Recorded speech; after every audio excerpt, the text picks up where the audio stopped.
This video contains gratuitous use of profanity and uncomfortable pauses to compensate for lack of professionalism and original thought. Viewer discretion advised.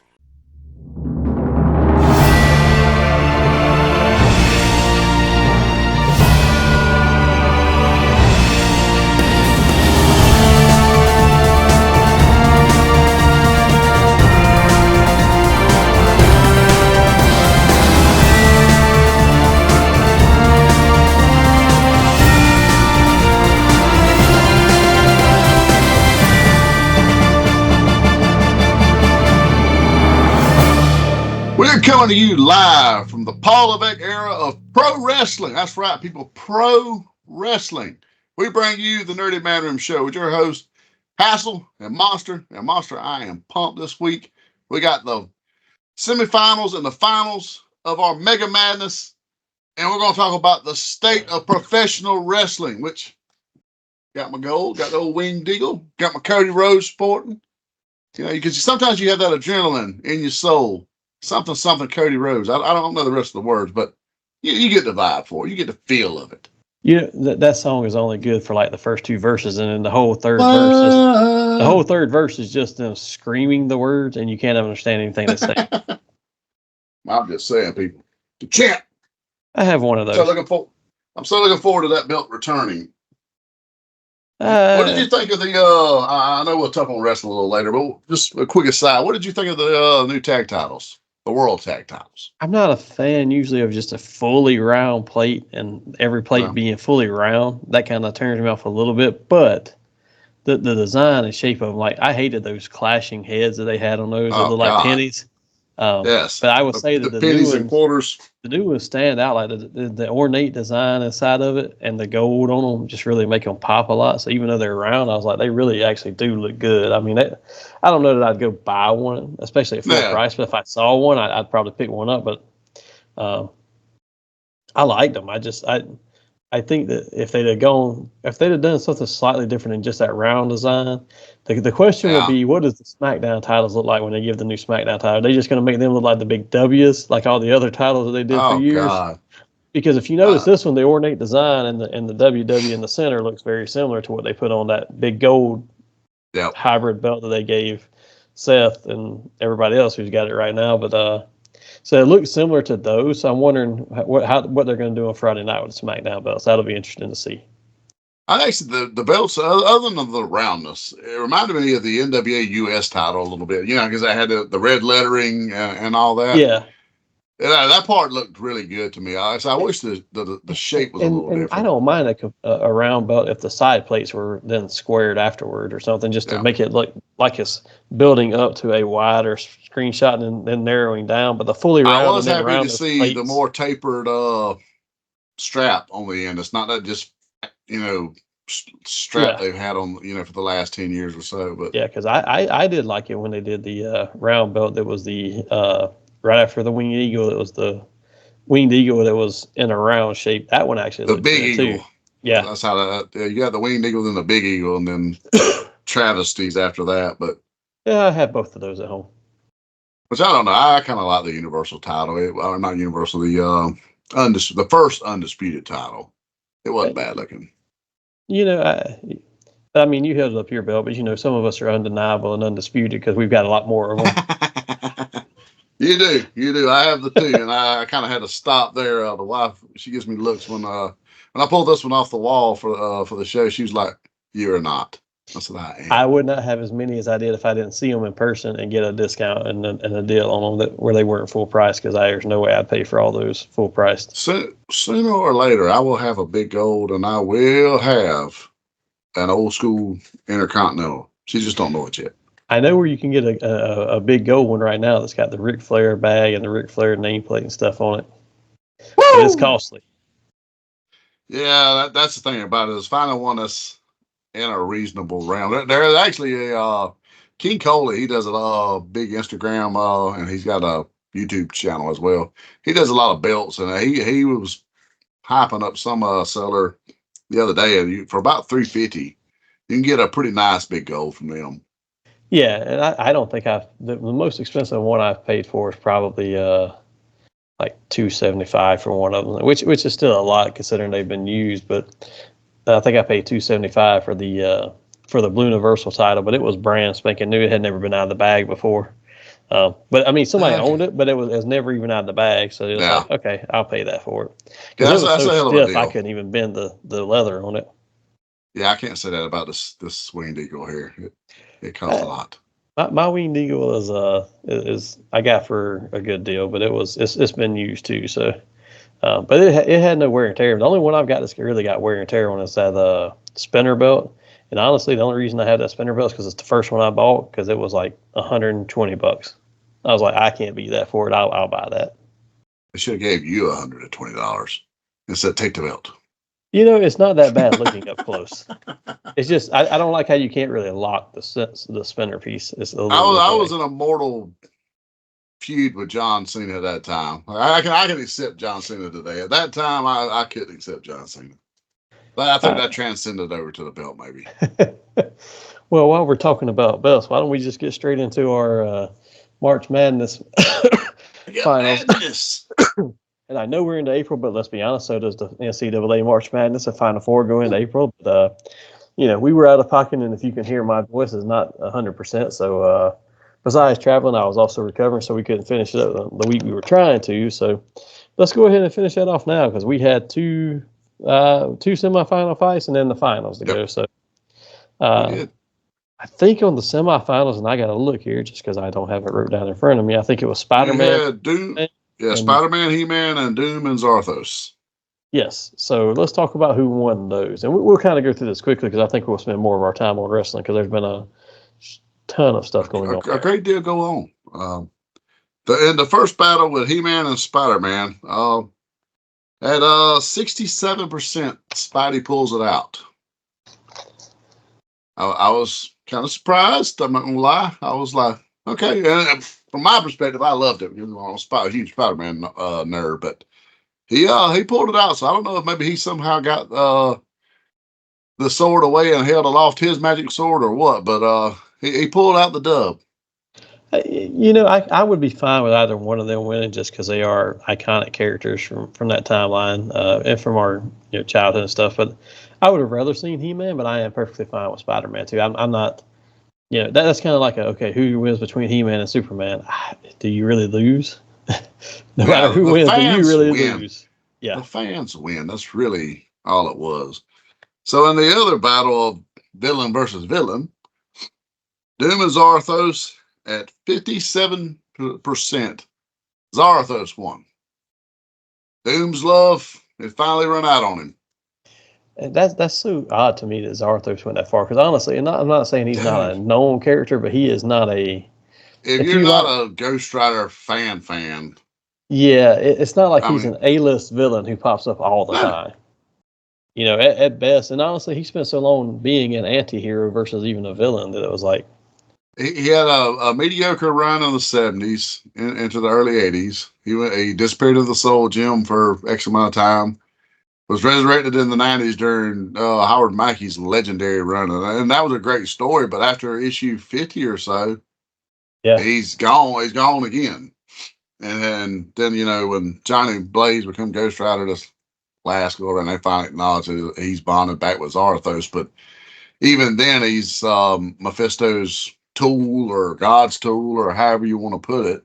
Yeah. It goes back and forth. It's more like Danny Ketch was God's tool and Johnny Blaze has always been Mephisto's. So it's.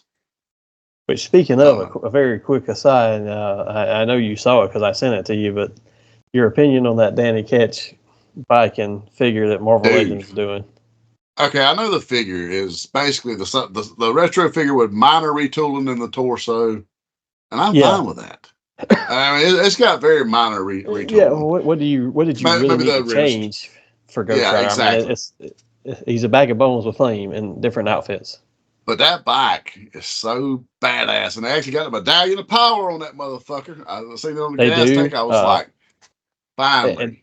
I like how the base that comes with it. So for the flaming wheels, then you can put those straight, you can put those sideways, like he's screeching to a halt from the side in the Akira look or whatever you want to call it. And then And see, that's what's so crazy. Had they done that instead of that bullshit Robbie Reyes car for the HasLab, if they'd got that and a nice Johnny with bike, maybe Alejandra and her bike, they'd have sold. Well, I know hate on Robbie. I enjoy that character, other than the fact they've tried to make him the all rider and this just supreme badass, and he's just possessed by his uncle. But I do like the fact that they've made this a box set. You can get it, and then like even the windshield, like in the early comics, the windshield would pop down and be like a battering ram closer to the front of it, and it actually moves on the bike too. I was like, that's actually pretty cool that they included all. And that. I gotta buy 2 of them, like because I bought the Ghost Rider. Matter of fact, I have it sitting right there because I have my Ghost Rider shelf there. I have the Johnny Blaze with the bike, and I left it in the box, thankfully, and the value of that is skyrocketed. It's went way the fuck up. So I know the value of this one's going to go up. So I'll have to have a loose and an MOC. Yeah, my wife's not going to be happy. She's not going to be happy. Yeah, well, that's all right. She'll get over it. Or you will. One of the two. She'll have to. I mean, this is Ghost Rider. Danny Ketch Ghost Rider at that. Yeah, but back to our matches here. That leaves us with a finale of Spider-Man versus Zarathos. And I will tell you my personal preference. I would have voted Spider-Man all day long. I don't know how the fans voted, but that's how I would have went. As big a Ghost Rider fan as I am, I was pulling for Spidey. And if you looked at our reel that we posted yesterday, you get a little teaser with a little battle between them with some epic Rocky IV soundtrack to it. But by looking at the end of it, you see the outcome, even though it doesn't announce it. Zarathos for the win with 75%. That surprised me. I will say that's probably one of the biggest shockers. That is a big shocker. Other than John Wick going as far as he did. I did not expect him to blow Spidey out of the water. No, me either. That's kind of very surprising. But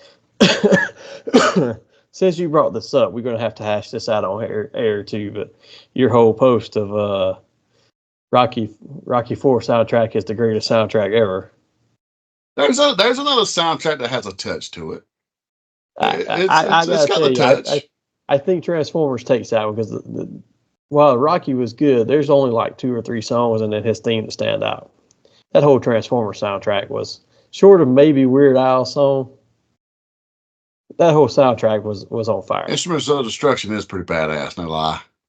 Oh, that one and what's the other one? There was Instruments of Destruction. There was Nothing's Gonna Stand in Our Way when they're underwater with Cuff and Hot Rod. That's a bad song. You got 3 solids right here. Well, and then the city fight montage is actually a Rocky IV training montage soundtrack. That was Vince DiCola, and he just picked up the same music and dropped it onto a different movie. Did you see where apparently Chris Hemsworth is voicing Orion Pax in the Transformers 1, but did you see where he actually consulted with Peter Cullen? Yes, I have seen some of that. So I was like, okay, respect. I can give you respect on that right there. Yeah, but yeah, I figured we was gonna have to have that one out on air because I'm like, as much as I like Rocky, I was waiting on it actually. I was like, I'm not sure that I can take that one. You couldn't let that go. But for the Mega Man, it's our champion, Zarathos, the ruler supreme of hell. Well, and a very interesting matchup, and I think next year we might do something different. But when we come back around to comic characters again, because he was able to win this time, he will be the only one eligible for re-entry into the following years, unless we do a all losers bracket or something like that, or a specific. Okay, we're only doing Marvel or only DC. He might make it into something like that. You guys tell us what you got, what you liked about it. Let us know what was a hit and miss for you, and what your thoughts were. With that, though, since we talked about him being the champion, let's go straight into wrestling, which is our focus topic this week. I think when we talked about this, it was right after or right before WrestleMania. We said just before Mania. We'll recap WrestleMania. Unfortunately, like I said, due to travel as well as trying to clear my head out, we were unable to record. So at this point, I don't think it's worthwhile to just do WrestleMania. We can still recap a little bit of that, but at this point, there's so much going on in the world of wrestling that it's probably more of a total what's going on state of wrestling professional wrestling. Okay, well, while we're starting in, let's just dive straight into it. How nice is it that WWE is acknowledging pro wrestling and not sports entertainment now? I like it, but the question is, why did they do it? Because I don't think it was just because they've changed their thing of, okay, here's a new wrestling era. I think they did that to distance from Vince. Yeah, it's to distance himself totally from Vince, and I'm fine with that. I mean, it makes sense. It is pro wrestling. It is what it is. So it makes sense. That bullshit of sports entertainment. I hated that. Like, it wasn't so bad when it was like they didn't hammer it down your throat. It was just like sports and entertainment at the very beginning. And that was really all you heard about it. But then, we got hammered in really in the last 20 years, something fierce. So when I heard Michael Cole say that, I was like, holy shit, did he just say that? Between that and his Paul Levesque era, both of those was like, ooh. So before we go further, though, into the Paul Levesque era or, AEW or anything else, have you actually seen where people keep saying, is Vince truly done with wrestling, or is he going to start a new promotion? Despite all the legal troubles, have you seen that he only has a 1-year non-compete clause? So in January of 2020, I didn't even know he had one. Honestly, I know he was selling his remainder stock. I seen where he put the last of it up for sale, and it's actually very little. And but he'll make a great deal of money. Yeah. Oh yeah. They're saying in January of 2025 he's open to actually create any kind of wrestling or wrestling like promotion if he wanted to. I don't know that he will, honest, but he doesn't need to. I don't know. I think professional wrestling is probably better off without Vince McMahon right now. His time has come and gone. He was a pioneer. You can never take away what he done for the business as far as transitioning it from dirty, seedy high school gyms to big arenas. Made household names of his stars. He done a great deal of positive, but then his extracurriculars. We want to get into that, but the last, I don't know, 10 years with him at the helm has been brutal. But and that's why the fans were so hyped initially about AEW, 5 years ago, because it's like, oh shit, we just endured 5 years of trash. There's an alternative. Just to find out this fucking knucklehead don't know how to run shit, and it's in 5 short years he's done shit all over his fan base, and Monster's always crazy until Monster's proven right. You know what? I am still a huge AEW fan as far as the product. They put on some really great wrestling matches. They're just poorly run. Like the 2 segments that just ruined last week completely. Because I had a couple of banger matches. So before we jump into that, do you want to look at anything in WrestleMania and Paul Levesque first, or do you want to go straight to AEW and then come back to that? Let's decide which direction we want to go, just because there's going to be so much to talk about here. Yeah, we can finish up on the WWE. Yeah, that's fine. Because I think it's important to understand what they did and how they came off with their WrestleMania. Because I think that leads into a lot of what's going on in AEW, and not necessarily even in the ring, but just the press conferences going on around WWE started with AEW's downfall. Oh man, do you feel 2 nights is necessary now? They didn't go excessively too nice. I was actually entertained both nights. I was not, like last year and the year before, I was getting bored on the first night and halfway through the second one. I can't say that this year. There was only like 1 or 2 matches on this. It was like, okay, you could have cut that completely. The Karrion Kross and the Street Profits, Bobby Lashley, that was poorly executed. That should have been a pre-show match. I don't know that was their fault. No, it's just poorly booked. They can't. They will not book Karrion Kross properly. Bobby Lashley, they tease you a little bit of giving him something, and even the Street Profits, they're incredibly, entertaining guys. You see Montez Ford almost jump out of over into the front row trying to do that flip. He was like, "Oh crap, I went too far." Yeah, sometimes he's got way too much strength. It's scary how powerful that kid is. But that came off very poorly. Very, very poorly. I will say Snoop Dogg's commentary of that match was the best part of that match. He told him going to give him the 2-piece with that biscuit. that one, he's like, at first he was like, "Oh, they got the picnic table, boo boo." And then when they got out the other table, he's like, "Oh, that's Grandma's table. That's from Grandma's. That's from Grandma's reunion. Oh, you gonna have to tell Grandma you broke her table. Oh man." I was sitting there listening to him, and I was like, "Is that my Uncle Jeffrey on commentary?" That is who it reminded me of. It was just like all the corny ass dad jokes, but it was entertaining at the same time. And you didn't have a bunch of celebrities out there beating people up this year. That's always a turn off for me. I did get another kick out of Snoop Dogg later on too, while we're on him, and then when he's announcing the attendance, and he adds up the 2 nights, but instead of adding up the actual number, he says 420 at the end of it. And then you got all these people like, he said the number wrong. He said the number wrong. I was like, did y'all really not get that joke? Because like it is all the podcasters and stuff or interviewers are talking about afterwards. He said the number's wrong. He said it was 420. They're like, Snoop, what did you expect him to say? You gave him numbers to read. So how do you feel about him? With Snoop being there, and he's actually a sponsor of WrestleMania with his gin and juice line, him and Dr. Dre. How do you feel about them having sponsors? Prime was a big sponsor for them, and they done a gin and juice deal, and then they run like some. They've been doing the sponsors for years, and I like it when it's on the side of the ring and stuff, or when they just have something out there like. Even the guy dressed up in the Prime bottle fit into what they were doing in the match, and I love that because he was like that poor bastard got Sparta kicked. Whoa! Goodness gracious! The announcers, this is Sparta. He fucked him up.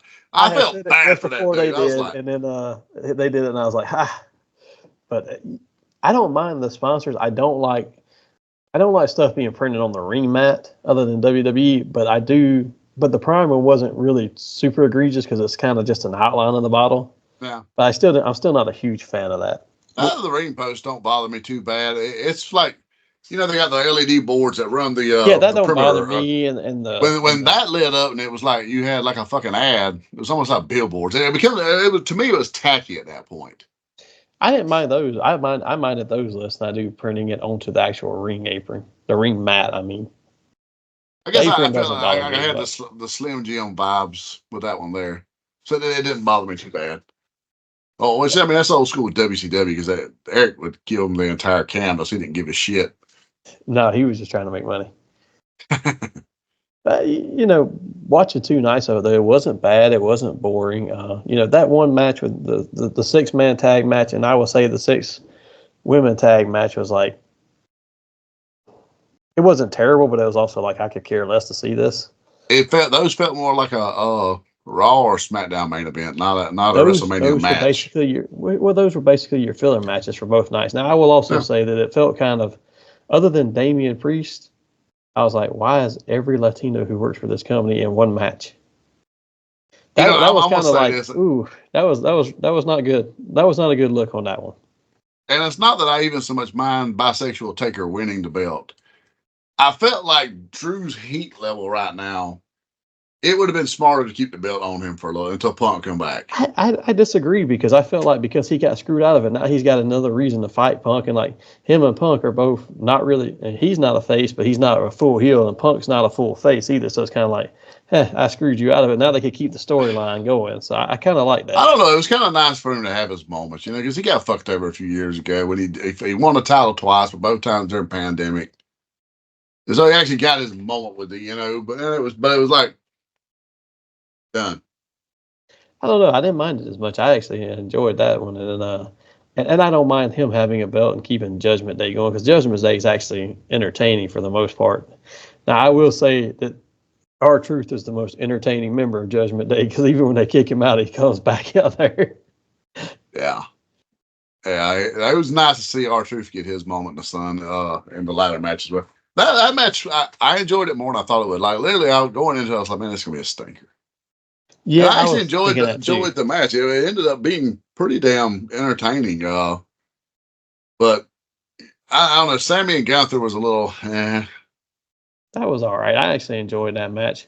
I would say this. The one I was surprised I enjoyed as much as I did was the 3-man for the U.S. title with Logan Paul, Randy Orton, and Kevin Owens. That wound up being extremely good, actually.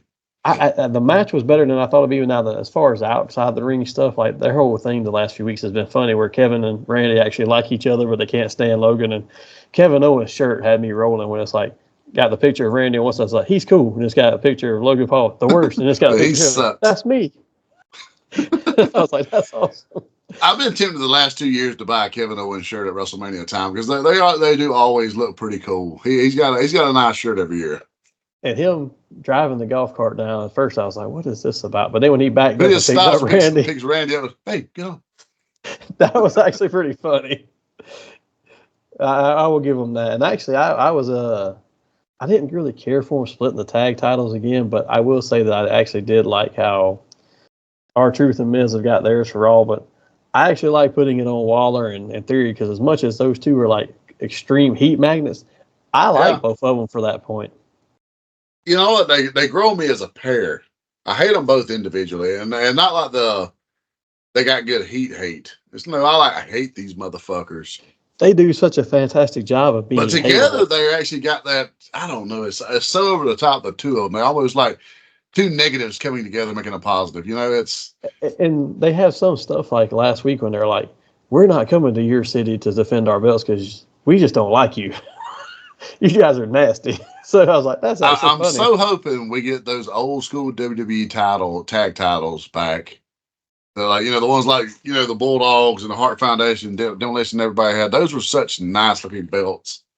I'm kind of hoping because they'll be the WWE tag champions. Since the others are the world tag champions. So I'm hoping we don't just get a different color fucking strap with a big W. I'm tired of those belts. Yeah, I think that's what they'll probably do. But it's going to be interesting to see where everybody is up after the draft. But I mean, the big thing at Mania though for everybody was the Roman, Rock, Cody, Seth, and honestly, how good was that match? I mean, you didn't even realize they wrestled for almost 50 minutes. I guess you would have if you were there because all they did was Michael Cole was the best damn weatherman I have ever seen. All he did was announce how cold and how windy and how fast the winds were moving that first night. He bitched that whole show, and I was like, "Oh my god!" But I'm gonna be honest. The only disappointment I had in that was two things. One is I wanted to see The Rock have a little more interaction with Mama Rose because that Mama Rose shit has been just like killing me all the way up to this. I'm gonna whoop the piss out of your son, Mama Rhodes, and I'm gonna give you this belt. Like he was channeling fucking. I'm talking about Jim Cornette heat. Yeah, like he was. He was nuclear going into this thing. So I'd like to see him have a little more interaction with her.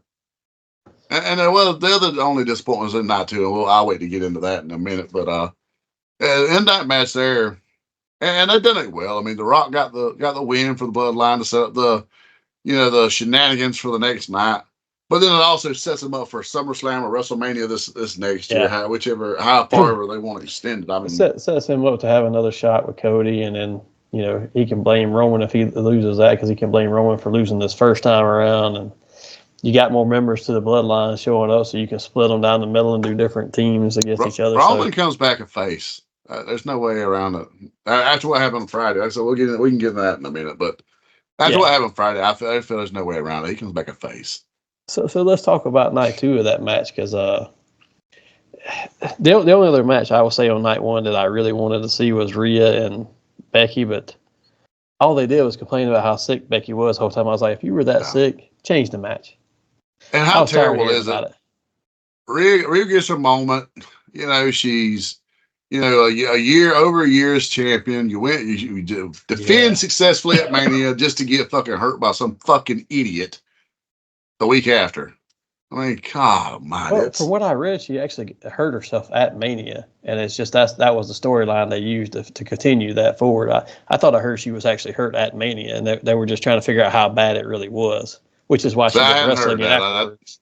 I knew Becky was sick with the flu or whatever going into the match or whatever the hell she supposedly had. Yeah, I don't know exactly how it was, but they made the comment the other night that she got hurt at Mania, and then that was exacerbated by what Liv Morgan did to her later. So I think she was probably already hurt, and that's just the storyline they used because they weren't sure. Because I think coming out of Mania, they weren't sure how bad it was until she got looked at. So they had an edge situation.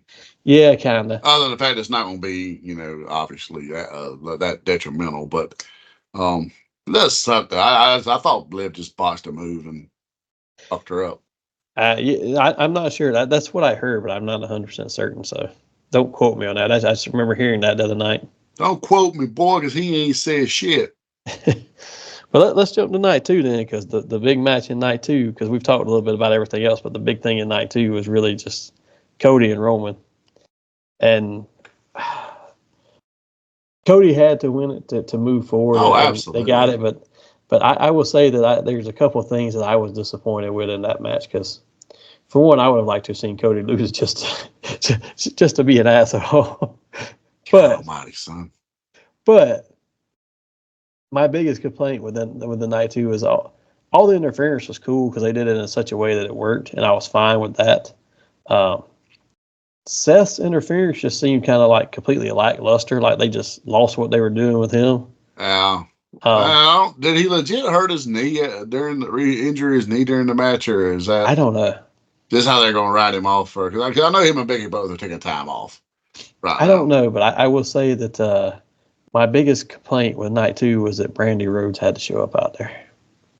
Ugh. And I was like, take her back to the back. Leave her alone. She is one that could never ever show again, and I would be perfectly fine. So I know Rob is going to get mad with us saying this, but she's a beautiful woman. Don't get me wrong.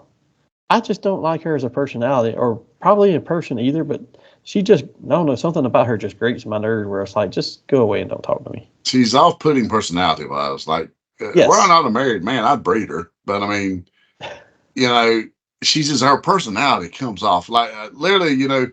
Cody just cut the same promo this past week that Brandy hit an AEW on Jay Cargill, and I was rewatching that because it showed up on Twitter the other day, and I was like, that was so. I mean, like, she came out and I was like, get your little wormy ass out of here. Jay Cargill will murder you. And she like standing up, bitch, and this and I was like, no, no, Storm will thrash the shit out of you. So, besides that, though, I mean, just seeing her out there, and she's an off-putting personality, as you said. She's not fun to watch.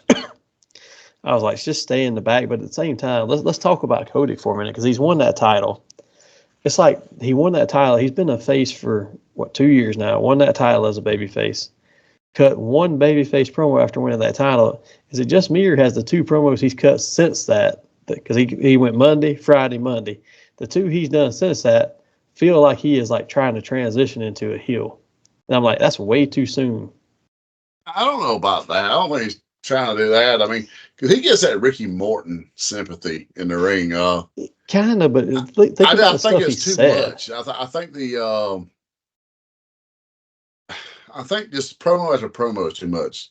Put him in the ring and let him wrestle. I mean, that's where the fans get behind him. Let him be wrestling on Raw. Let him be wrestling on SmackDown. That first Raw or afterwards, where he thanks Triple H for the opportunity, The Rock comes out and interrupts him, and he still kind of little seeds a little bit at The Rock. Okay, he's still got that face, but when he gets on Friday night and says, all you people back there who are coming out for these matches, if you come for the king, you best not miss. I was like, that's kind of heelish, man. That's not really face. I don't know. I dug it. I think they're trying to get a little more cutting edge, and they're getting away from the PG. I think by PG he's trying to get it, but he's never going to be a Stone Cold. No, that's what that conversation was like, though. If Stone Cold could come out there and said, if you come at me, you better not miss. And I'd have been fine with that. But for Cody to do that. That's a Stone Cold or a Big Evil Undertaker type promo, and he's neither of those. He is literally, he's a great baby face, but he's more of a Ric Flair than anybody. I seen some shit online where the fans were giving him shit about saying Cody don't know how to hold a title, and I was like, you fucking idiots! You realize if you look at old pictures of Ric Flair with the big gold, that's exactly how he toted it when he was in the suit. I mean, that's how he has it, kind of one arm under, and you see the entire title. That's how Flair carried it. And a lot of the old school Harley race, your old school champions, if they didn't have it around their waist, that's how they toted it. They didn't throw it over the fucking shoulder or drag it to the ring. That's my problem with every one of them now, is they always want to throw it over their shoulder. I'm like, that's fine occasionally, or when you're talking and you want to show it while you're talking, but I want you to wear it to the ring with it around your waist. Because that's what I think it sets him apart, the fact that he does wear it around his waist when he's, doing that, and then he totes it the way a champion would tote it, not just, all like this right here. I don't know. I don't think he's losing the fans so much or trying to turn heel, but if they're not careful, he needs to be wrestling. That's where he's going to keep his momentum. He needs to keep sympathy on him because he's one of those. He's going to need to get beaten, and then miraculously pull out a win, no matter who he's wrestling. Yeah, that's what keeps him hot. That's what keeps him fans on him. You know, he's that underdog wrestler.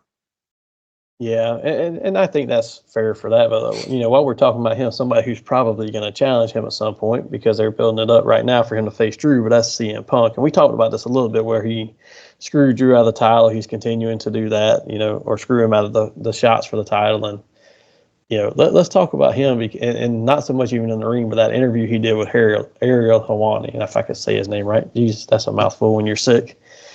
But he might have his way with Tony Khan.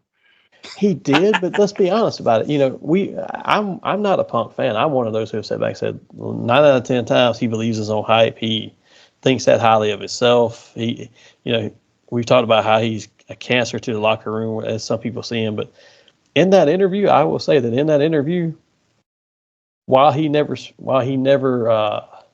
there were times he came off as a little cocky, but most of that interview was just like, this is what happened, and they didn't want me there, so I told them to let me go home. Fuck it.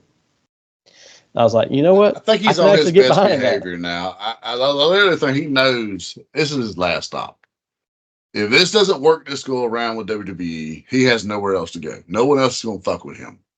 So he knows he has to be on his best behavior, and he stands to make a great deal of money in doing so. So I can be on my best behavior with people I don't like for a great deal, sum of money. But even when he talked bad about the stuff, he was like, that's a loaded question, but here's what I want to say, and here's my truth. And if anybody disagrees with it, that's fine, but here's how I saw it.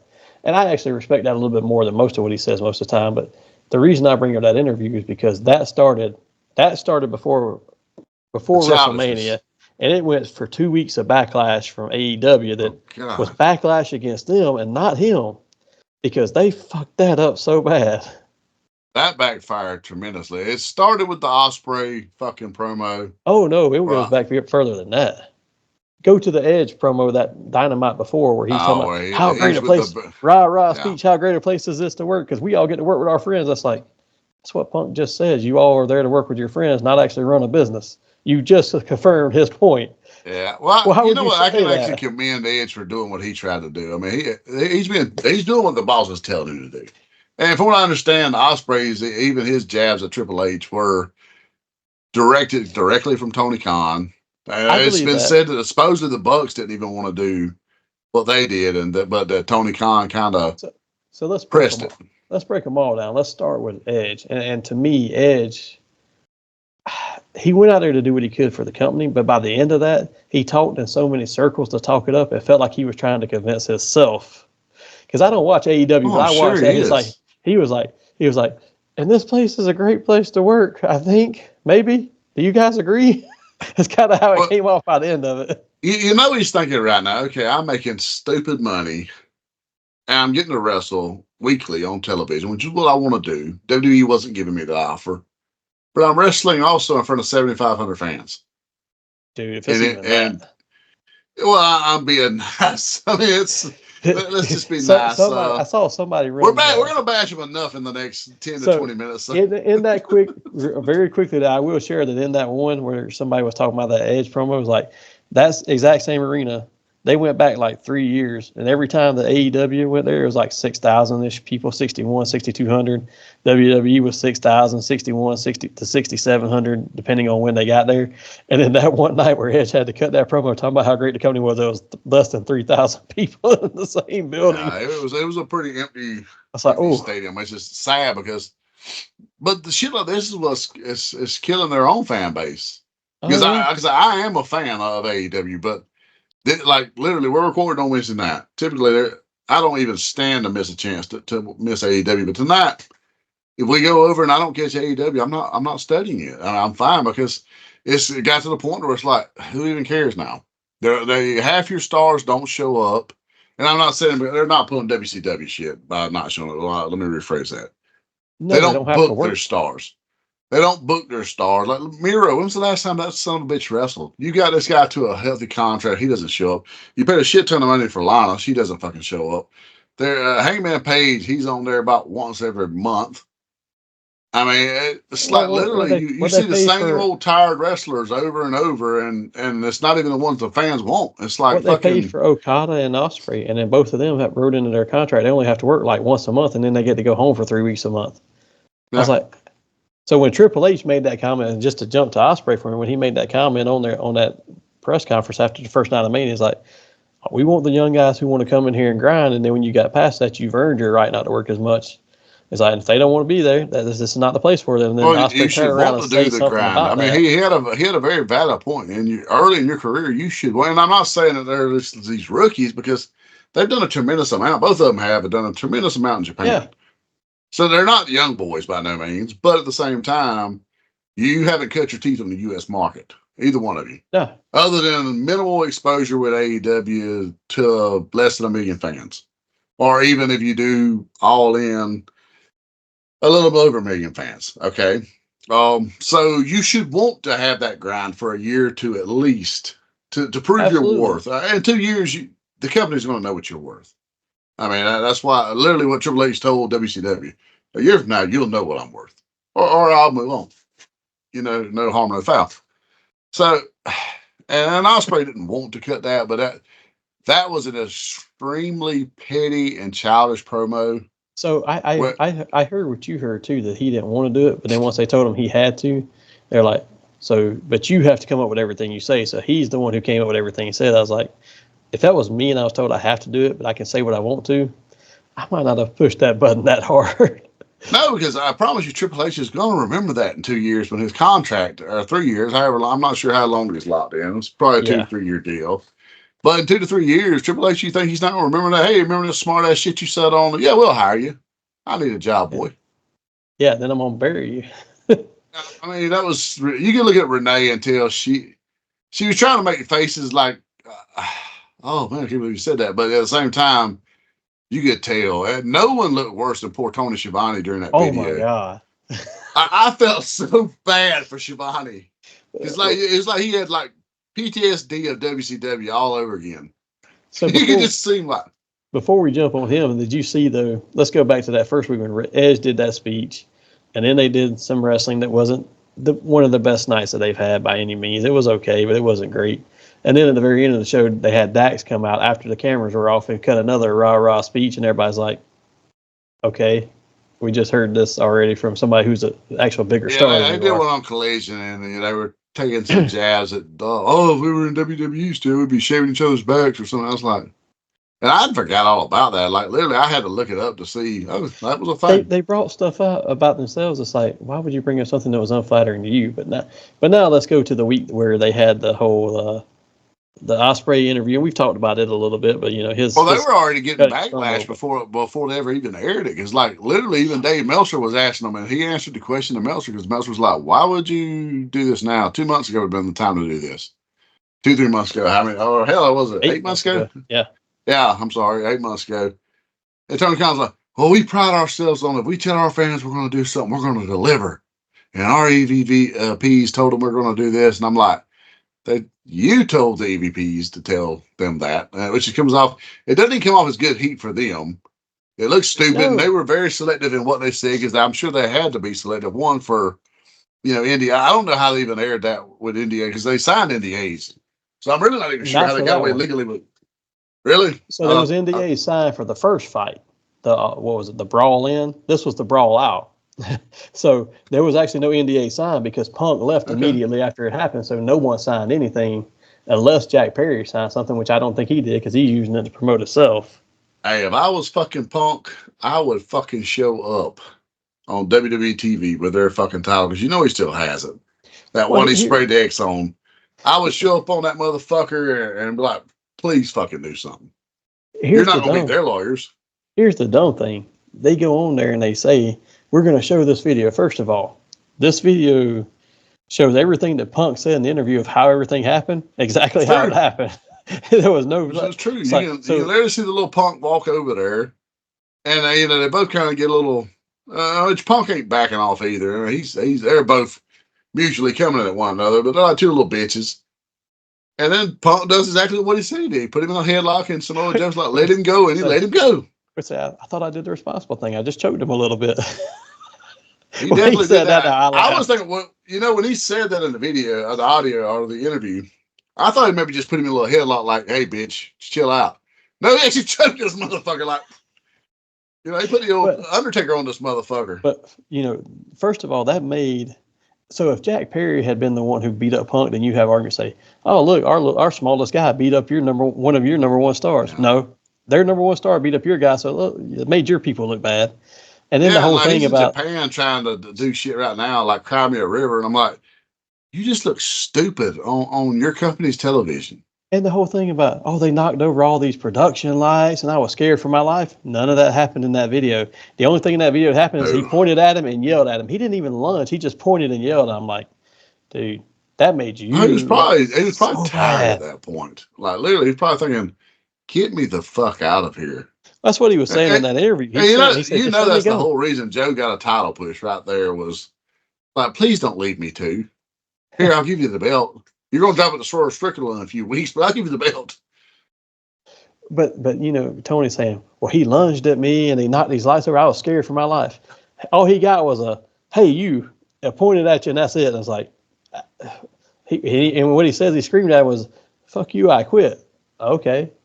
Screw you. How much worse does it make Tony look when Kenny Omega actually, because apparently Kenny Omega's made some statements this week, and he's on sabbatical because he's battling diverticulitis, and he said, hey, I've spoke with Punk. We've done squashed all our beef. I'd love to get in the ring with him one day.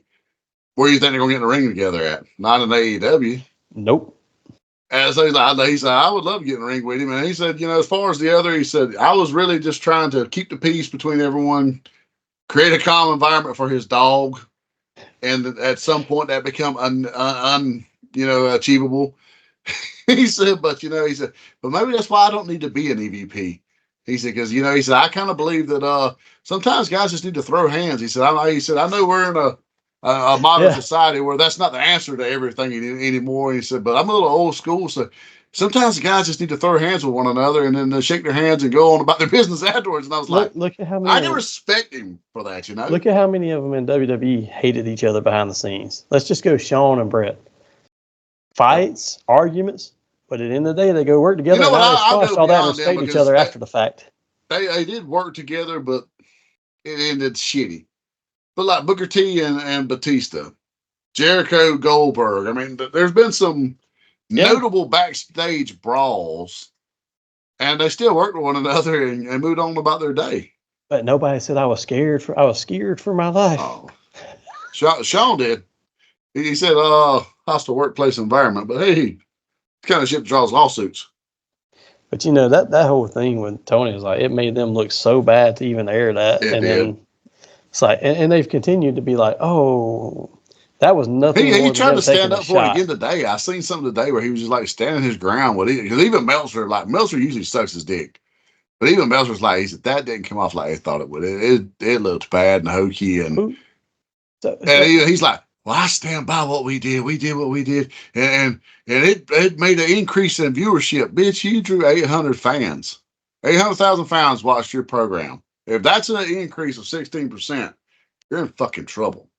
So, that's a whole different story. But I'm one of those people. I work in an industry where I have to go to big meetings and we throw out all these ideas and everybody says, here's this idea. And everybody might be like, by the time we leave the room, if we're going to execute that idea, everybody's found at least something positive about it to use.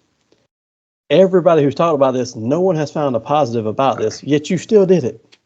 You do not know how to run a business. No, it ain't like they done on the same night that Trent Barretta turns heel on Orange Cassidy.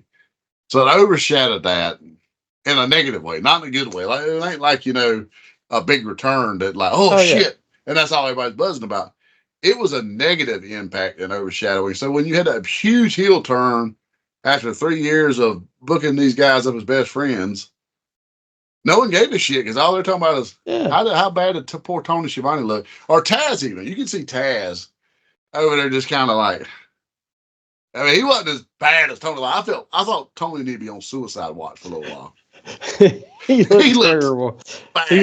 He was like the spine, like, oh, I've seen this shit before. Well, Let's shut down the last company. Taz kind of looked like JR during some of the bullshit segments in the Attitude Era that you could tell he didn't really care for. Tony was sitting there thinking, fudge, I've seen this before. I'm going to have to go back to college baseball again. He was probably thinking, I wonder if the Braves minor league will take me back. Make it not bad this time of year. But it made everybody involved in that just look childish and petty. And I'm like, dude, this... It was very amateur. It looked very amateur. Not like a professional... No. Organization. Tony needs to just be the wallet. He honestly needs to just step away and be man enough to say, okay, I have some people infrastructure wise can really do some shit here. I want you as head of talent relations. I want you as head of creative. And even if he wants to like approve storylines, I wouldn't mind that, so to speak, as far as he is like, hey, look, this is what we got. Okay, I like that. I'm not real big on that. I want to kind of push this guy, but you find a creative way to do what I'm telling you. So here's the other thing too. Punk said in that interview, and a lot of people gloss over this part about how when he was hurt, he had to go find his own doctors, his own wellness stuff, get taken care of. Whereas WWE directs you to that stuff. He's like, and AEW's like, no, they just said, go figure it out. Nobody even talked to me for like 6 months at all. But then they brought up the question, well, okay, Tony says he's going to do this like a sports-based event. They got rid of that whole, we were going to give you insurance, all that pretty quickly because they realized that was dumb.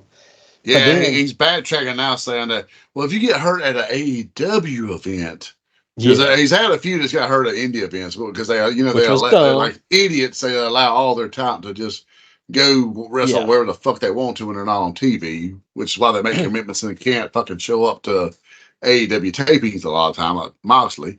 But if you get hurt at one of them, he's like, oh, we're not responsible. But we were responsible when you get hurt here. But when Punk got hurt there, it was like, you're like, no, you're hurt, but go figure out your own rehab, your own health care, figure all that out. But here's the thing, when they brought that up, they said, well, how does that work for him having two major sports teams? He's got a Major League Soccer team and the Jacksonville Jaguars. Then a report came out. We've heard in the past that the soccer team, that the soccer fans hate them and can't stand how they run their organization. I don't know enough about that to speak intelligently to us. I'm not going to say anything. But after hearing that and then hearing the Punk story, then they brought up the Jacksonville Jaguars, and they said that they did a survey not a year, 2 years ago. I don't know, maybe might have even been in COVID, but it's in the last 5 years. They did a survey of all the NFL teams and said, which NFL team gives the least amount of, I don't know what they call it. It's not necessarily incentives, but for lack of a better term, player incentives. Jacksonville Jaguars was in last place. They said they don't have a mother's room for their wives. Like if their wives come to practices and games, they have no mother's room for them. If they have children, they don't. Like they were saying that some of the wives were breastfeeding in the women's bathroom because they don't have their own private space to do that. Oh, wow. Their health care services, like their rehab stuff, you are just like in AEW. You're responsible for finding your own rehab portions. There was another couple of things the players complained about, like the food services that they get. They're like for practices and stuff. They're like, it's almost non-existent, and what is brought in is not even edible. They find the worst and cheapest thing they can bring in. So it's basically like early to mid '90s WWE. Well, I mean, all these things that they brought up that they hate, like they were rated the lowest out of all the NFL teams. I don't remember how many NFL teams are there total. There's 32. Yeah, so they were in last place out of 30. So they're like, shit. Only 31 of them beat us. Well, there's only 32 total. So, so they were in last place on player. I don't know what it's called. The Falcons aren't at the bottom of the heap of something. But they brought all this up, and this came out. Like this had been done a while back, but nobody really paid it attention unless you're a huge NFL fan and like really big into it. But it came back out again after Punk's interview. They're like, "Oh, we know how that feels." That's terrible. Yeah, I know that, but that's because I know in the past Tony's always kind of touted we'll take care of our stars if we get hurt and this, that, and the other. But that tells you they're hemorrhaging money right there. This bullshit where he keeps saying, "Oh, we're still being, productive and we're making money." No, you're not. You can't be. You're giving contracts left and right to people that don't even fucking wrestle every week. You're not drawing gates, and they keep doing this fucking bullshit pay-per-views. So pay-per-view is dead for wrestling. It is. Oh dead. Yeah, it is. So I brought this up after I talked about it here while you were speaking, just to look at it. So they ranked all those teams on a scale of A through F. Jaguars were the lowest with a D- for their treatment of families. Wow. So they received higher marks in some categories. They got a B- in food and cafeteria. Locker room got an A-. The training room got an A-. But then they're like, we have no other things like mother's rooms for our children. There's a few others on here. Just trying to look through them real quickly and not jump all into them. But I actually thought better of Shad Khan than that. I thought he was actually a better businessman than that. Overall, they came in at a D- out of an A through F grading scale, and that was it. Wow. And that's actually the 2024 team report, which is up from previous years. So they were worse. Yeah. Wow. Okay. So, this is funny. One of these articles talking about this, and I just briefly looking at it like, Jaguars make the biggest jump in league survey this year. All at a D-. Well, they made a jump because they're actually not in last place anymore. They're no longer 32. They're now 28th. That was the biggest jump in the league in 2024 for family treatment. I was like, it only took a ton of negative press. I mean, Jesus Christ. And they wonder why they can't attract talent there. But to Punk's major point is, it is not when Ariel Helwani asked him, what's the big difference? It's not a business. It's all of our friends are here. We're all working together. We're all getting paid. He went there to do business and make money, and that's not what that place is about. It's about having fun and doing what you. No, because he has really proven, and this is something I've never seen WWE do with a talent before either, how valuable he is even hurt. It's like just him showing up and cutting a promo here and there. It draws money. It pops a crowd. I mean, and that was something AEW could have done each week. They could have literally wheeled his little ass out there and had him on commentary, special manager, special referee, all manner of shit. But he's proven he don't mind getting physical with a torn tricep. I mean, because he just done a whole thing with Drew twice. Yeah. But in AEW, they just sent him home and said, "Don't come back for 6 months. We won't talk to you either. Don't call us. We'll call you at some point." That was a punishment. They all got butt hurt, and I think Tony is such a guns mark that he got butt hurt right along with him. I don't know what the deal is there. I kind of think it's maybe Kenny. I think Kenny maybe tried to beat him to Switzerland a little bit, but the guns are little bitches, and Tony is so into them. But look at the people he's had. Okay, look at the people that's passed through there, that's come and gone, and some may still be there. I'm not quite sure about Arn Anderson, but you had Arn Anderson there, Tully Blanchard there. Jim Ross is somewhat associated with him still. You had William Regal there for a year. You done nothing with these guys to cultivate your talent, to have talent relations. I mean, fucking Jim Ross done talent relations for fucking 30 years for the WWE. During the peak of everything. Why would you not beg him and fucking William Regal to say, "Hey, please, I would like one of you guys to do this role"? Where are all the senior people from WWE that came there? They could have helped, even just mentor Mark Henry, Big Show. Chris Jericho's on there every week, but that's because he's bleeding dry, like a mosquito, all the people he can to stay relevant. Dude, he looks fucking awful. Jake Roberts was there. Well, he still is. I don't know what he does there, but he's there every week. He doesn't come out every week, but he's there behind the scenes every fucking week because he's technically the manager of the Murder Hawk Monster, and he doesn't even walk out with him anymore. But I mean, you've got somebody like that who knows the psychology of it, and they're not mentoring you. Oh God! But let's be honest. Go back to all those backstage interviews where they said we don't need people to come here and tell us what to do. We know what we're doing already. That's part of arrogance, and that is stupidity. Tully Blanchard literally said, he said, "I was there for 2 years, and nobody ever one time come over to me and said, 'Hey, what do you think of my promo? What can I do to improve my skill?' Not one person," he said. So I would tell you this week for work, for my travel, I'm in a training session and we're doing some stuff. But when we do this, at the end of every person's turn on what we're being coached and taught on, Everybody in the group gives one motivational and one developmental feedback. Motivational will be, hey, here's something I saw you do well. Developmental, here's something you can work on. And everybody takes it and writes it down, and they try to incorporate it the next day, and then the next time, and the next time, and the next time. These people won't even ask or listen to constructive criticism. That's the world now, though. These young-ass kids. Okay, you and I both have worked in managerial roles, in our professional careers over the last, 15, 20 years. Literally, I was having a conversation with a guy at work today about just how different it is managing people today versus just 4 years ago. But I mean, it's night and day from when I started to now, but just 4 years ago, around COVID era, from then to now, man, you're lucky to get people to come to work every fucking day, because you can't just keep firing everybody. I mean, maybe in bigger cities where you have a deeper talent pool, but like a small town USA like I am, you can't just fire people, especially if you got like a good employee. The sad thing is, like, if little Jody lays out once a week, but he's decent help, so you don't let him go, the other little Jody 2.0 that ain't worth a shit, he sees that and he's going to start doing the same thing. But you can't fire him then, because, you know what I'm saying? Because you didn't do it to the other guy. Because you open yourself up to a whole different thing. And so keeping these guys coached up and positive and trying to keep the morale up, it's fucking terrible. And so I'm sure, but they've done nothing to try to boost that up in AEW to try to get their people where they should be.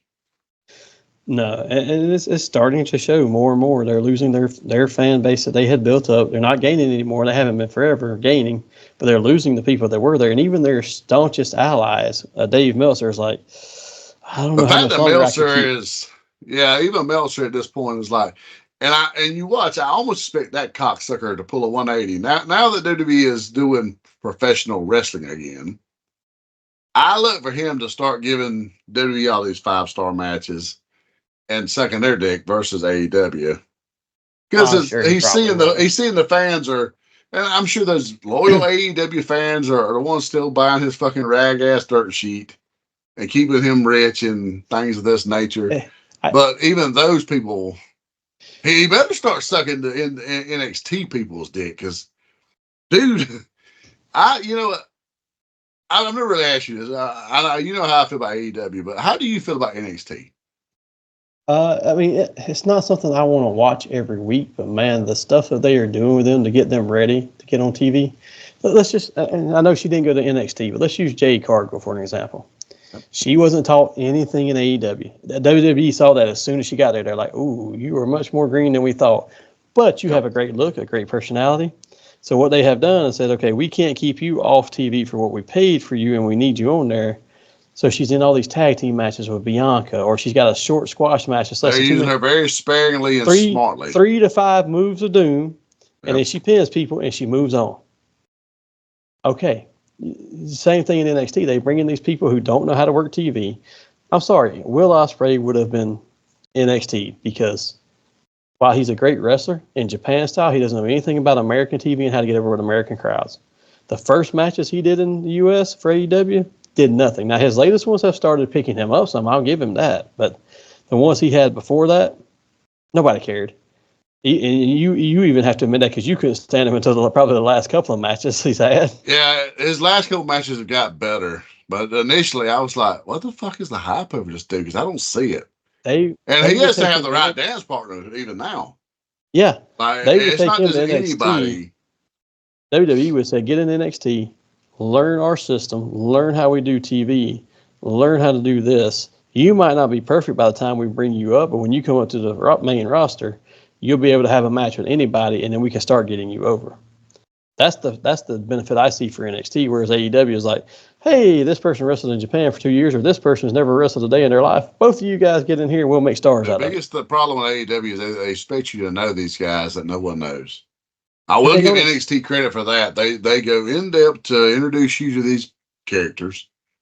I'm not an NXT fan at all. I have tried to watch it on multiple occasions. It's too short, and the storylines are very long, and they're not on every episode, so you have to watch like 4 weeks in a row to get the story, because they don't have enough time for Dragon Ball episodes. Like if you missed an episode, you didn't miss shit because they're just going, ah. Well, there's only 1 or 2 stories that's going to be on there every week, and the rest of them is going to be like, this week you won't be back for 2 weeks because we need to put this story on TV. So I get that. So I'm with you. I've tried to watch it multiple times. I've never, like, literally, you get 80% of the show is extremely green, and I'm like, terrible promos, but it is the land of building promo and entrances.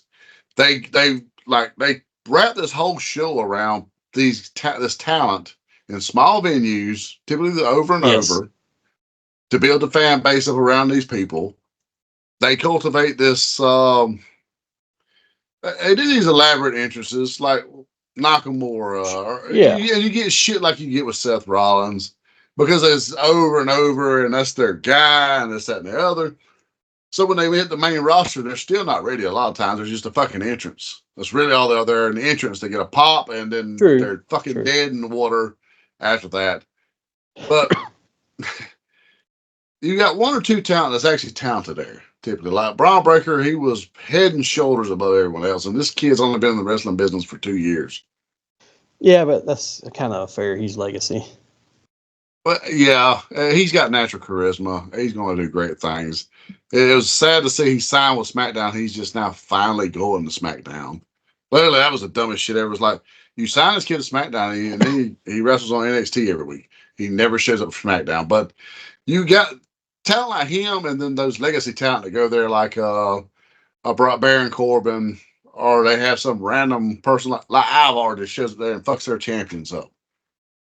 Like, and that's like, I mean, it doesn't make sense. It doesn't elevate these guys. It doesn't really do a lot. But their champion right now is a cat named, I forget what his first name was, Dragunov. Ilya. Yeah, he's like fucking 5'6", 187 pounds. Fucking looks like an idiot out here doing this shit every fucking week. But I didn't realize just how fucking passionate, like, because they only draw about 7,500,000 viewers a week. So they're drawing less than AEW is. They draw a little more to Collision, but not quite Dynamite numbers. But not too far from Dynamite numbers. But dude, I didn't realize how fucking passionate they was. Like last night, I was scrolling Instagram, and I seen a clip of where Dragunov had he was like calling out people, and the whole locker room comes, and then this other guy who I've never seen jumps to the other side of the ring, pulls the Sin Cara entrance. He jumps over the rope into the ring and gets in front of him. And I was like,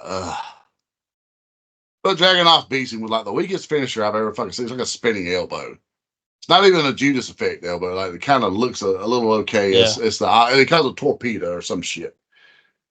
But literally, I was like, this fucking goof is not championship material. He looks like an idiot. I'm talking about Dragunov of all people. Well, like instantly, over the course of the next hour, I have like 50 people like my comment apparently, and because it's on the NXT, post. But dude, today I was at work and my fucking phone starts buzzing here and there, and the fucking NXT loyalists start coming out the woodworks, and I'm just like, they start saying slick shit. So like, I was like, all right, bro, I'm gonna let you have 1 or 2 of these because I'm trying to be a good human being. But then a couple of them kind of get to start saying some slick shit. So then I start firing back Bobby Heenan on their ass like left and right. And I'm firing them up and it's pissing them off even fucking worse. I'm trolling the shit out of them. And then one of them accuses me of being a racist. And I was like, you idiot. Do you realize I'm not talking about the other guy? I'm talking about your fucking champion. He's white as snow. He's whiter than I am. I'm not being racist. You fucking idiot. I'm talking about this goof that you got as a champion. I was just like, oh God.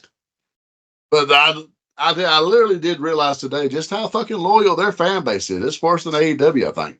I will say this though, regardless of NXT, and we've been here for a while, so I'm going to throw this out there as my last thought on all this is the one more thing that I'm going to give WWE that they have over AEW, and it made me think of it when you brought up, how they introduce talent in NXT and stuff is WWE knows how to AEW throws a new person out there and expects you, oh my God, it's so-and-so, and everybody's supposed to know that already, and that's it. That just give you their name. Yeah. WWE, when they throw somebody new in there, like Tama Tonga last week, when he joins the Bloodline, they break down who it was an impact. They don't give you the full explanation, like, oh, he's been here he's 35 years old doing this and that. It's like, oh my God, that's Tama Tonga, the son of Haku, another member of the Bloodline family who's been wrecking shop in Japan for the last 16 years. Now he's in the U.S. wrecking shop. Oh, you made an impact. Get that out of AEW. They would be like, oh my God, it's Okada. Who's Okada? I've never watched Japanese wrestling. Yeah. Let's take a shit. Give us a brief description. That's all we fucking need. How great was Tonga showing up though? I mean, well, that sets up the new bloodline. Well, they've also announced that Jacob Fatu was signed too, so it's like, okay, that's another one. So what happened to Roman's younger brother, that Lance Anoa'i? He was there for a while and he just disappeared. He was in NXT. I don't know where he went. One of them, okay, I'm talking about Umaga's son. Umaga's son is actually training with Booker T right now in Houston wrestling. So he's coming soon. Yeah. I forgot about the other brother of because they had one brother that passed. I forgot about the other one though. Yeah, I don't know where he's at, but regardless, maybe he's not ready. I'm not sure, but I mean, The Rock's going to be who Solo is talking about as Tribal Chief. Everybody's thinking right now Solo's trying to claim the title. He's answering to The Rock because The Rock won on Saturday night because losses matter. I loved when Paul Heyman said that. Losing has consequences. Yeah. Wins and losses matter, and that's what it needs to. When you get ready to break them up and you turn, Roman will not go face immediately upon return, I don't think. I think he'll still try to run the bloodline. Him and Rock will dispute. They'll split it up. He will return, and he's going to get a beat down. And after that beat down, he will get the sympathy of the fans. I think the on-screen bloodline, because Rock's not going to be there every week. He's going back to making movies. But the on-screen one for that side of it will be Solo, Jacob Fatu, and Tama Tonga.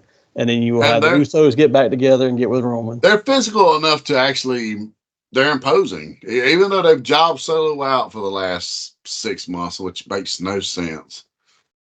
But you still push him as his badass like Taz. But yet he's losing every single match. Losses matter now. So one last question, and then we will go to Nerd Out. And this is not my Nerd Out question, but I have to ask it. How happy do you think Solo is now that he gets to wear shoes to the ring? You notice he started wearing shoes like 2 or 3 weeks ago. It's like, I don't have to be the barefoot neighbor anymore. Well, Nike sent him some shoes, so maybe he didn't have own shoes before. Maybe he couldn't afford foot gear. I don't know. Could be, but that was funny to me when I noticed. I was like, hey, he's wearing shoes now.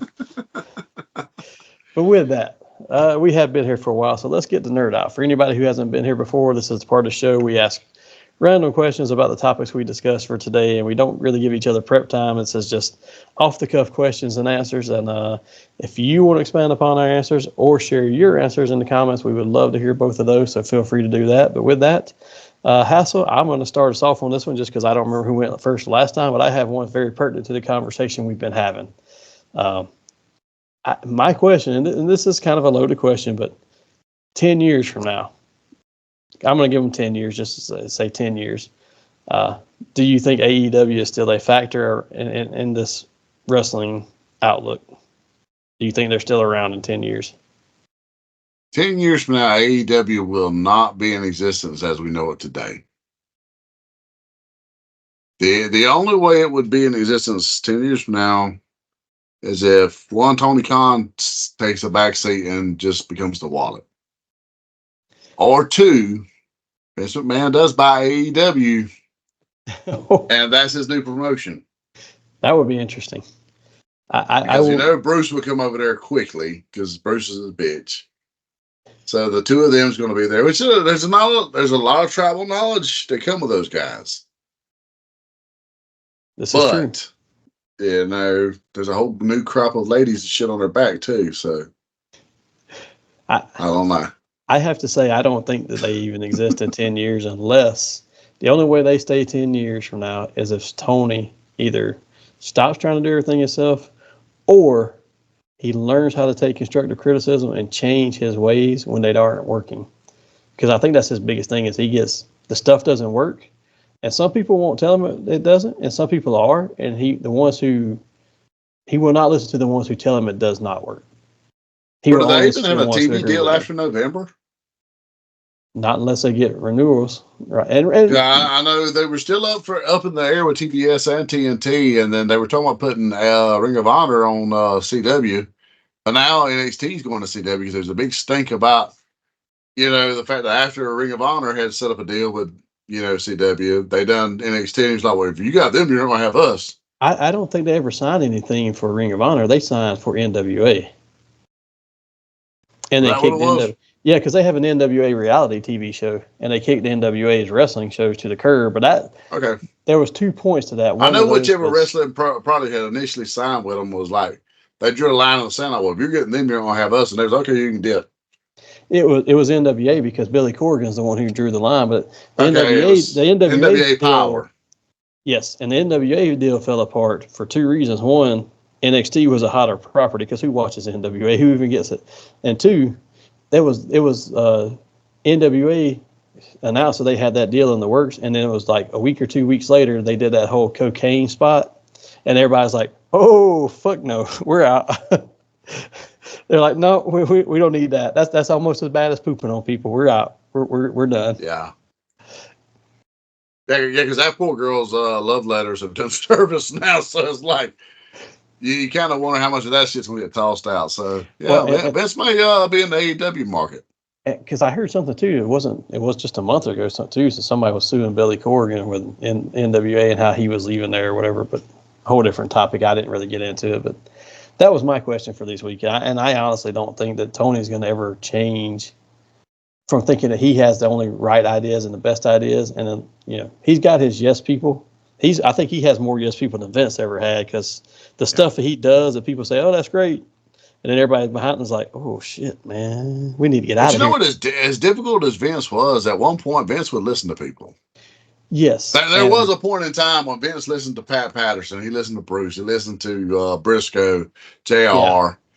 It might have been begrudgingly, even Jim Cornette. But, after a certain time, once he shut WCW down, he felt he didn't have to listen any longer. There's a lot of behind-the-scenes stuff, too, where a lot of people who were in the wrestling industry who – some of them do other shows, some of them do other stuff, and they're like, man, the amount of people that say how bad it is over there that won't speak up because they don't want to lose their paycheck.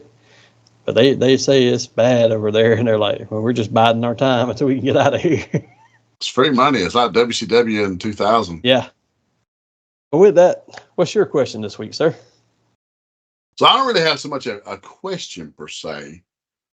I got to gauge something. So, you've been busy, you've been sick, and I'm suffering from a sinus infection now, so I apologize for all the sucking of snot people have probably heard for the last hour and a half. Coughing. I can't quit coughing either. Yeah, so we haven't really done a whole great deal of talking in the last week and a half or so. So we got to discuss it. X-Men 97, Episode 5. What were your thoughts on it? I loved all the cameos. Hated to see how many of them they tried to kill off. Love the fact that they did that dark of a storyline with the whole Genosha. Okay, while we're still in cameos, what did you think of them making Exodus just some dancing bitch in the streets? That one was kind of I was more like, oh, there's Banshee, and oh, there's so-and-so. And dude, I was like, when I seen Exodus at first, I was like, oh, shit, it's Exodus. Like, he's one of the characters, like, such a badass. You don't expect him to show up, and it's like, he's going to dance in the streets. And why does Dazzler sound like Ace of Base?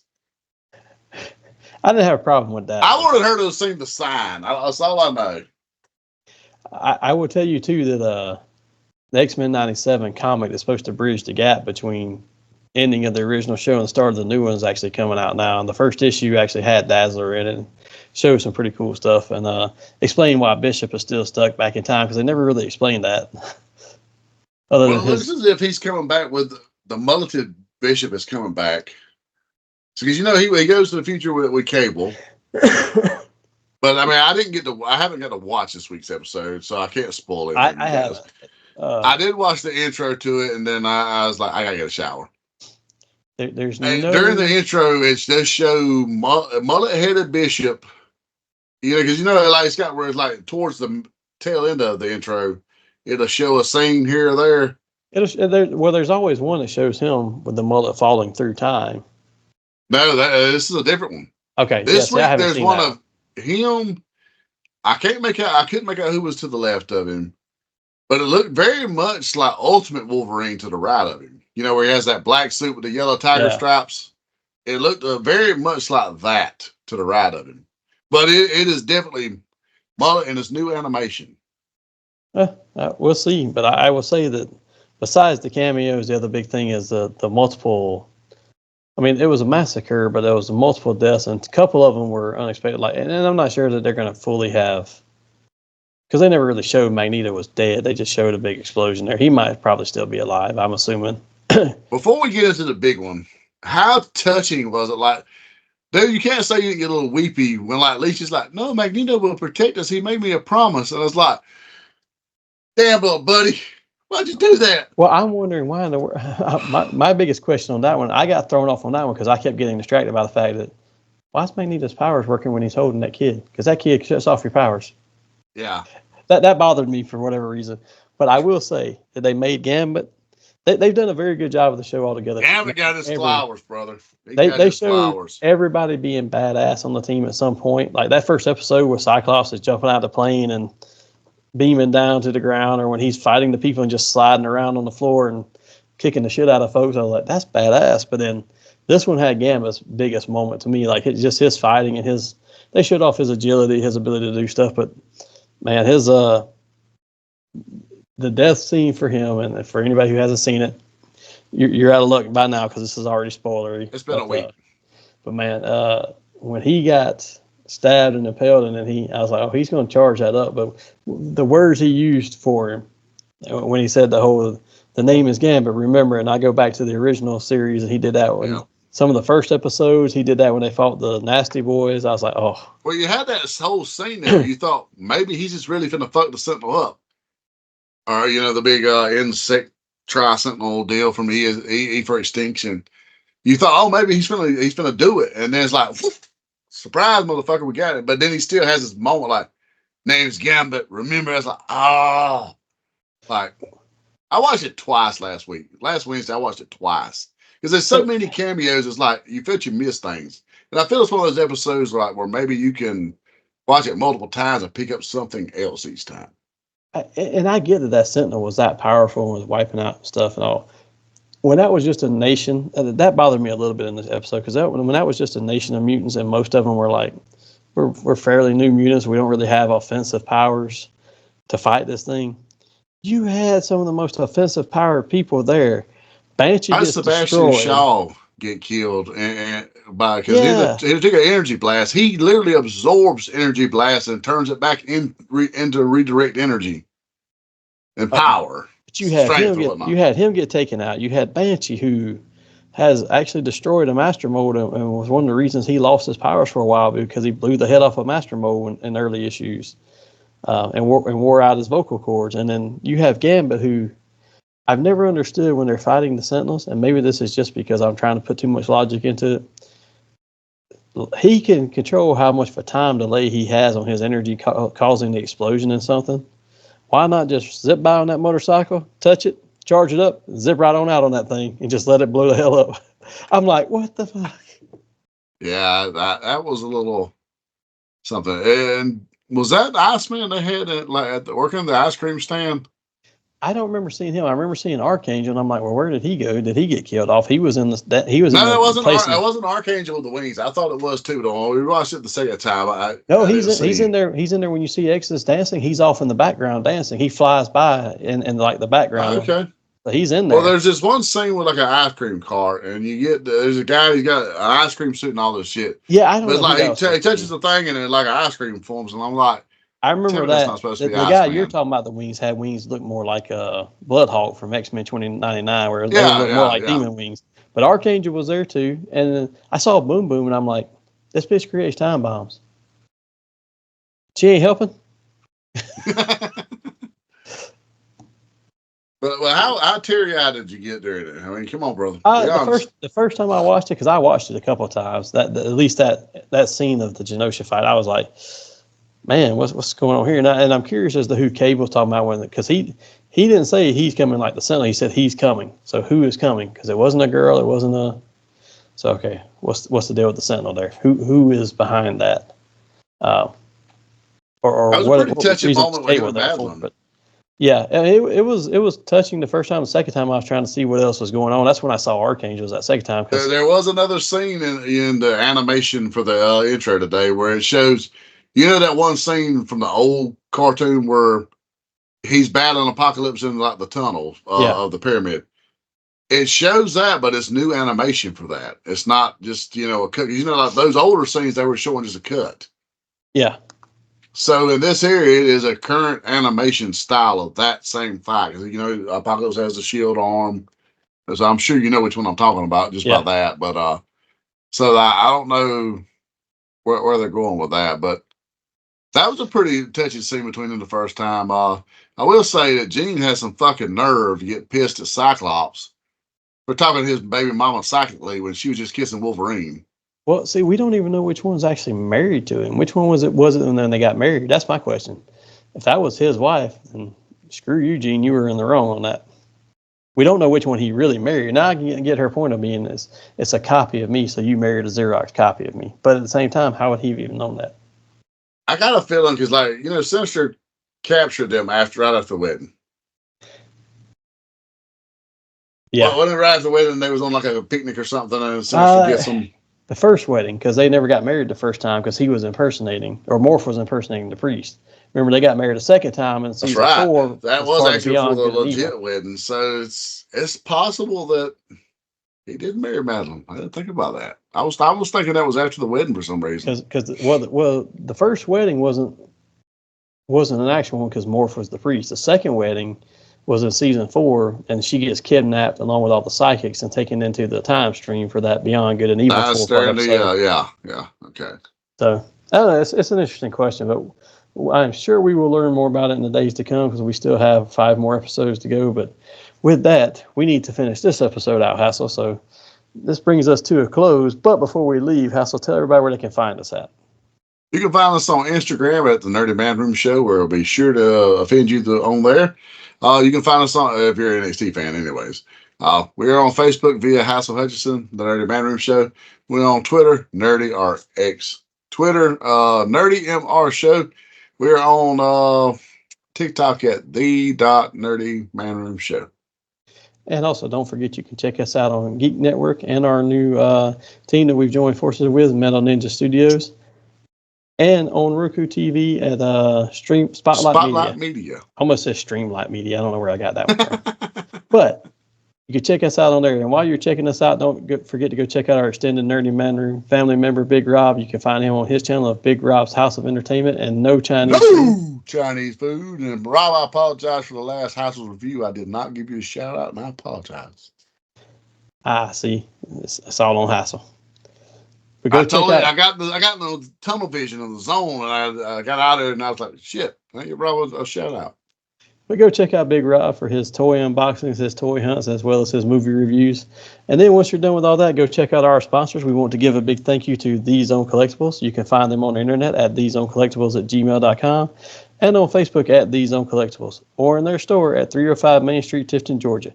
Visit them for all your nerdy needs. Help them support the local artist community by supporting their cause of bringing unity through community. Fandoms unite. And stick around at the very end here for a special shout out and thank you to some of our extended Geek Network and Metal Ninja Studios family members and friends. And join us here next time because we're going to have a very special guest interview. Until then, wrestle nerdy style.